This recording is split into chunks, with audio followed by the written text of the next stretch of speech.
Twongeye kubasuhuza inshuti za ISONGA MEDIA TV. Uyu ni wa mwanya tubagezaho ibyo twabasomeye mu binyamakuru bitandukanye. Ikinyamakuru IGIHE cyatoriye inkuru y'umutwe igira uti Gasana Eugene wabaye ambasaderi w'u Rwanda muri Loni yahamijwe icyaha cy'ihohotera rishingiye ku gitsina. Abacamanza mu rukiko rw'i Manhattan muri Leta Zunze Ubumwe za Amerika ku wa kane tariki ya 7 Gicurasi 2026 bemeje ko Eugene Richard Gasana wahoze ari ambasaderi w'u Rwanda muri Loni yakoreye ihohotera rishingiye ku gitsina umukobwa wa Mureze mu kirego cyatanzwe mu mwaka wa 2019. Urwandiko ruhamagaza Gasana rwanditswe ku wa 14 Kamena 2019. Yari yararezwe n'umukobwa wari ufite imyaka 21 ubwo icyaha cyakorwaga wimenyerezaga umwuga muri ambasade y'u Rwanda. Inteko iburanisha yemeje ko Eugene Richard Gasana wahoze ari umudiplomate w'u Rwanda muri Loni ari na perezida w'akanama ka Loni k'umutekano yafashe ku ngufu uwamureze ndetse ategekwa kumwishyura miliyoni 5 z'amadolari. Ibindi kuri iyi nkuru mwasura ikinyamakuru IGIHE mugakomeza mukisomera uko byagenze. Nanone kandi ikinyamakuru IGIHE.com cyatoriye undi mutwe w'inkuru uvuga ngo Amerika yemeje ko ibivejuru byageze ku isi. Ibyo wamenya ku mabanga y'igisirikare yashyizwe hanze. Kuri uyu munsi ku itariki 8 z'ukwezi kwa 5 2026 igisirikare cya Leta Zunze Ubumwe za Amerika cyatunguranye gikora ibintu bitari byarigeze bibaho mu mateka, gishyira ahagaragara inyandiko zibanga zivuga ku bintu bigaruka mu kirere bitazwi inkomoko yabyo bizwi ku izina rya UFO, Unidentified Flying Object. Iki cyemezo cyafashwe nyuma y'itegeko ryatanzwe na Perezida Donald Trump ryo kureka guhisha aya makuru hagamijwe gushyira ukuri kose hanze ku bintu byakomeje kwibazwaho n'abatari bake bikanakorwaho filime zitagira ingano. White House yavuze ko yari intambwe itarigeze iterwa n'indi guverinoma iyo ari yo yose muzabayeho muri Amerika ku bijyanye no gukorera mu mucyo. Izi nyandiko zatangarijwe ku rubuga rushya rwatangijwe rugenewe gushyirwaho izi nyandiko zibanga. Icyiciro cya mbere kigizwe n'inyandiko 120 n'amashusho 28 n'amafoto 18 byavuye mu rwego rw'ubutasi rwa FBI, NASA, Minisiteri y'Ububanyi n'Amahanga ya Amerika ndetse n'igisirikare cya Leta Zunze Ubumwe za Amerika. Hanashyizwe hanze amashusho yafatiwe ku kwezi ku butumwa bwa Apollo wa 17 yerekana ibi bintu bidasanzwe ku isi yacu. Ngayo nguko burya ibivejuru bibaho ntabwo ari muri filime gusa. Reka dusimbuke twikoze ku kinyamakuru Umuseke aho umunyamakuru witwa Turushimira Raymond yafashe inkuru akayiha umutwe ugira uti ukuri kw'ifungwa rya mize ingabo.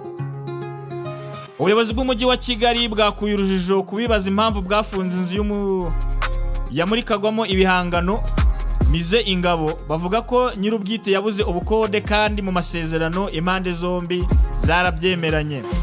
Umunyamideli Ngabo King nawe avuga ko koko yafunze inzu mize ingabo kubera kubura ubushobozi bwo kwishyura ubukode yakwaga n'umujyi wa Kigali. Mu itangazo ryashizwe hanze yavuze ko umujyi wa Kigali wafunze mize ingabo guhera ku wa 7 Gicurasi 2026 bitewe n'ibirarane by'ubukode inzu ndangamurage n'umuryango mugari w'abahanzi bitabashije kwishyura kugeza ubu kubera ikibazo cya mikoro. Uyavuga ko naho yakoreraga yahahawe na RDB ifatanyije n'umujyi wa Kigali kuva mu 2023. Icyakora bigeze mu meshi ya 2025 asabwa kwishyura ubukode. Yagize ati muri 2025 nibwo batangiye kunsaba kwishyura amafaranga y'ubukode. Icyakora mbamenyesha ko ari menshi bansabaga 1,400,000 ku kwezi. Nge mbabwira ko nge nabona 400,000 gusa nibabyumva. Ibyo rero bikaba byatumye iyi nzu hagati ya Ngabo n'umujyi wa Kigali bumvikana ko igomba gufungwa. Ubwo abayiganaga ntago bakibonye serivisi baboneraga hariya kuri iriya nzu. Dukomeje kurambura amapaje y'ikinyamakuru Umuseke.com. Umunyamakuru witwa Ange Eric Atangimana yateruye inkuru igira iti umwarimu yareze Diregiteri wamuhase Inshyi imbere ya bagenzi be.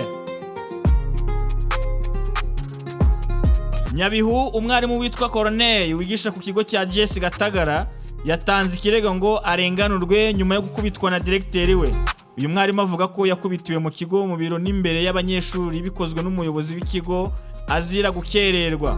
uyu mwarimu yakubiswe ku itariki ya 7 Gicurasi 2026 ubwo yahamagazwaga mu biro bya Diregiteri ngo atange ibisobanuro ku ikosa ryo gukererwa. We na bagenzi be bisobanuye bavuga ko byatewe n'imvura yari yazindutse igwa. We na bagenzi be batandatu bageze ku ishuri hagana saa 2 ariko bangirwa gusinya kuko ngo bari bakerewe kubera nta wemerewe gusinya nyuma ya saa 1:45 za mu gitondo. Mu gihe umwarimu yahageze saa 1:55. Abo barimo babwiye umwarimu witwa Nzahorwa n'Imana Anastase ubasinyisha nawe uregwa muri iki kirego ngo abasinyishe kuko bakerewe kubera imvura yari yazindutse igwa ariko yanga ko basinya. Nubwo bigiriye inama yo kujya kwigisha abanyeshuri kuko amasomo yari yatangiye, ubwo abanyeshuri bajyaga mu karuhuko ka mu gitondo, abarimu bari bakerewe batumijwe mu biro bya Diregiteri. Bagezeyo Diregiteri ababaza impamvu bakerewe, basobanura ko ari imvura yabiteye. Mu kiganiro mwarimu wakubiswe yahaye Umuseke yagize ati Diregiteri yahageze nka saa 3 adutumaho mu biro atangira kudutuka nk'uko bisanzwe ko twisha akazi. Umwe muri twe amubwira ko byatewe n'imvura, amusubiza ko nta burenganzira imvura iduhabwa gukererwa. Atubwira ko agiye kuduha 0 hose no muri systeme, adusaba no kwitahira. Ariko nk'abantu twize uburezi twumva ko tutasiga abana twakorera kuri 0 ariko bakiga. Akomereza agira ati nyuma yadusabye kuzana ibidanago, ndamubwira nti wareka tukazabizana ejo twazindutse kuko iyo ukoreye kuri 0 nta raporo n'imwe bagutangaho. Ahita agira umujinya arambwira ngo nagukubita mubo uzagikinisha simbamo. Diregiteri kwa kagara aza ansanga ariko nkumva ko atatinyuka gukubita umugabo mugenzi we. Ati mu gihe ntarabyiyumvisha neza ankubita Inshyi ansunika ansaba kumusohokera mu biro, ndanga ngo abanyeshuri bari hanze batabibona. Na wa mwarimu wadusinyishaga Anastase nawe baramfatanya bankubita imigeri bangeza hanze, bankubita abana babibona, n'umuzamu yiruka ajya kuntabariza mu gasantere kaherereye.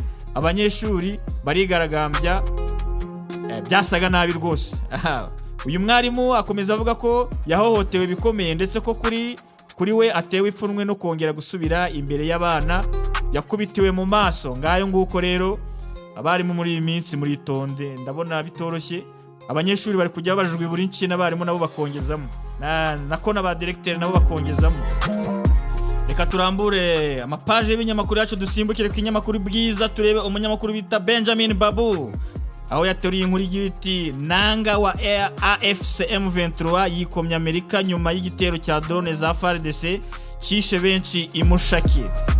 Umuhuza bikorwa w'ihuriro Alliance Fleuve Congo ribarizwamo umutwe wa M23 Colonel Nanga yikomye Leta Zunze Ubumwe za Amerika nyuma y'igitero ingabo za Leta ya Repubulika Iharanira Demokarasi ya Congo ziheruka kugaba mu gace ka Mushaki zikakiciramo abaturage benshi. Kuwa gatanu tariki ya 8 nibwo drone za FARDC zagabye igitero gikomeye ku isoko rya Mushaki muri teritwari ya Masisi kicirwamo abaturage, abandi benshi barakomereka. Nanga binyuje ku rubuga rwe rwa X cyangwa se cyahoze ari Twitter yavuze ko abakomeretse bamaze kurenga 30. Uyu muyobozi yashinje ubutegetsi bwa Kongo Kinshasa kuba bukomeje gukora ibikorwa by'ubugizi bwa nabi bufashwamo n'abarimo ingabo z'u Burundi FDLR, abacanshuro barimo abanyamerika n'imitwe ya wazalendo bwishingikirije kuba bushyigikiwe na Leta Zunze Ubumwe za Amerika. Ati ibi bikorwa by'ubugizi bwa nabi byahitanye abantu barenga 30 ndetse bigakomeretsa benshi, byakozwe n'ubutegetsi butemewe bwa Kinshasa bwirata gushyigikirwa na Leta Zunze Ubumwe za Amerika kugira ngo buhe ishingiro ibikorwa byabwo bufatanyijwemo n'ingabo z'u Burundi, abacanshuro, abanyakolombiya n'abanyamerika, FDLR, wazalendo n'indi mitwe igambiriye ikibi busanzwe bwishyura. Nanga yagaragaje ko ibikorwa na Kinshasa bikwiye kwamaganwa mu buryo bukomeye, kandi ubutegetsi bwa Kinshasa bwabikoze bukagaragazwa mu buryo bukomeye. Amerika biciye mu ishami ryayo rishinzwe ububanyi na Afurika kwa gatanu yamaganye igitero cy'Mushaki, ariko yirenda kwerura ngo ivuge ko Kinshasa ariyo iri inyuma yacyo. Ni Amerika imaze igihe isa naho yagiye ku ruhande rwa leta ya RDC nyuma yuko ibihugu byombi byasinyanye amasezerano yemera Washington kujya gucukura amabuye y'agaciro yo muri Kongo. Ibirambuye kuri iyi nkuru mwasura ikinyamakuru bwiza.com. Dukomeje kandi nanone kurambura aya mapaje yo kinyamakuru bwiza.com. Umunyamakuru Dennis Nsengiyumva yateruye inkuru ifite umutwe ugira uti i Buruseli nyuma ya Amerika abayobozi ba RDC bagiye gusaba na EU cyangwa se European Union gufatira ibihano RDF. Nyuma y'uko Leta Zunze Ubumwe za Amerika zifatiye ibihano igisirikare cy'u Rwanda RDF zigishinja kugira uruhare mu ntambara yo mu burasirazuba bwa Kongo, kuri ubu abayobozi b'iki gihugu bakomeje no gusaba umuryango w'ubumwe bw'Uburayi gutera ikirenge mu cy'Amerika wo gufatira ibihano RDF. Ni muri urwo rwego kuri uyu wa gatatu ushize Minisitiri w'itumanaho n'itangazamakuru wa Repubulika ya Demokarasi ya Kongo Patrick Muyaya yari i Buruseli, aho yabonanye n'abayobozi batandukanye mu muryango wa European Union, aherekejwe na bamwe mu bashabitsi bazwiho kugirira urwango u Rwanda. Ibiganiro byabereye i Buruseli ahari icyicaro cy'inteko ishinga amateka y'Uburayi biba hagati ya Minisitiri Muyaya na Hilde Votmans, perezida w'inteko ishinga amategeko ihuriweho n'umuryango w'ubumwe bw'ibihugu by'Uburayi na Afurika. Baganira ku bijyanye n'aho inzira yo kugeza ku mahoro igeze no ku burenganzira bwa muntu mu burasirazuba bwa Kongo. Abinyujije kuri X kuri uwa kane ushize, Minisitiri Muyaya yagize ati umuryango w'ubumwe bw'Uburayi ugomba gutera ikirenge mu cya Leta Zunze Ubumwe za Amerika, nawo ugafatira ibihano igisirikare cy'u Rwanda n'abafatanyabikorwa nacyo mu byaha bikomeje gukorerwa abaturage bacu. Yakomeje kandi asaba EU kugira uruhare runini mu gushyigikira ingufu z'ubutabera ndetse n'ikurikiranwa ryambuye ry'amabuye y'agaciro agurwa mu buryo butemewe n'amasosiyete yo mu Burayi. Muyaya arasaba European Union gufatira RDF ibihano nyuma yuko ku itariki ya 2 Werurwe Leta Zunze Ubumwe za Amerika zafatiye ibihano RDF n'abayobozi bayo barimo umugaba mukuru w'ingabo z'u Rwanda General Mubaraka Muganga, umugaba mukuru w'ingabo zirwanira ku butaka Major General Vincent Nyakarundi, umuyobozi wa diviziyo ya 5 y'ingabo z'u Rwanda Major General Ruki Karusisi, ndetse n'umuyobozi w'ingabo zo mu mutwe udasanzwe Brigadier General Gashugi Stanislas. Amerika ishinja RDF n'abayobozi bayo gutera inkunga, guhugura ndetse no kurwana ifatanyije n'umutwe witwaje intwaro wa M23. Ibindi birambuye kuri iyo nkuru mwasura ikinyamakuru bwiza.com mukabasha kwisomera iyi nkuru. Eka tugaruke ku kinyamakuru Umuseke, aho umunyamakuru bita Habimana Sad yateruye inkuru igira iti Real Madrid yafatiye ibihano bikakaye abakinnyi bayo barwanye. Ubuyobozi bwa Real Madrid bwaciye Federico Valverde na Aurelien Tchouameni ibihumbi 500 by'amayero buri umwe nyuma y'imyitwarire mibi bagaragaje bakarwanira mu myitozo. Valverde akayikomerekeramo akaba azamara ibyumweru 2 adakina. Ni icyemezo cyatangajwe kuwa gatanu tariki ya 8 Gicurasi 2026 nyuma yuko aba bakinnyi bombi barwaniye mu myitozo nyuma y'ubushyamirane. Bivugwa ko hashize igihe aba bakinnyi batarebana neza, ariko hanini bituruka kuri Fede nyuma yuko yigeze gutakaza umwanya wo gukina, kandi mu mwanya we hakajya hakinishwa Aurelien Tchouameni ubwo Real Madrid yatozwaga na Xabi Alonso. Uko kurebana nabi kwarakomeje kugeza aho aba bombi bafatana mu mashati ubwo bari mu myitozo, ndetse Valverde akomereka ku kigero cyo kujyanwa kwa muganga, nubwo ikipe yanze kwerura aya makuru ikavuga ko yakubise umutwe ku meza. Reka ikiganiro cyacu tugisoreze kuri iyi nkuru nanone yanditswe na Habimana Sad ku kinyamakuru umuseke.com, aho yayihaye inkuru igira iti Ferwafa yafatiye ibihano bikakaye umukozi wa Gorilla FC. Ishyirahamwe ry'umupira w'amaguru mu Rwanda Ferwafa ryatangaje ko umukozi ushinzwe ibikoresho by'ikipe muri Gorilla FC, kit manager Ndatimana Olivier, ahagarikwa igihe kingana n'umwaka mu bikorwa byose by'umupira w'amaguru nyuma yo kugaragara asuka mu kibuga ibintu bimeze nk'ifu.